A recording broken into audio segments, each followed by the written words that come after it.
বিশ্বব্যাপী রেমিটেন্স পাঠানো দেশগুলোর মধ্যে সংযুক্ত আরব আমিরাত থেকেই প্রতি বছর সর্বোচ্চ সংখ্যক সিএপি নির্বাচিত হয়ে থাকে। গত বছর ৯০ জনের মধ্যে আমিরাত থেকে সিএপি মর্যাদা প্রাপ্ত ব্যক্তির সংখ্যা ছিল ৬০ জন। এবছর এই সংখ্যা আরও বেশি বৃদ্ধি পেতে পারে বলে ধারণা করা হচ্ছে, কেননা গত বছরগুলোতে বাংলাদেশ মিশনগুলোর পাশাপাশি রাষ্ট্রায়ত্ত ব্যাংকগুলো প্রবাসীদের বৈধ পথে রেমিটেন্স পাঠাতে উৎসাহিত করতে নানা উদ্যোগ গ্রহণ করেছিল।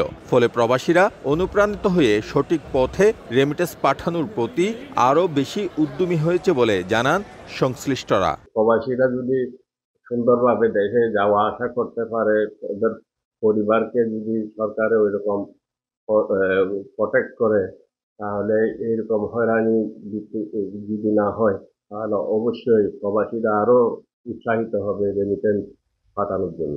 প্রবাসীদেরকে উৎসাহিত করতে হবে, প্রবাসীরা রেমিটেন্স পাঠাবে।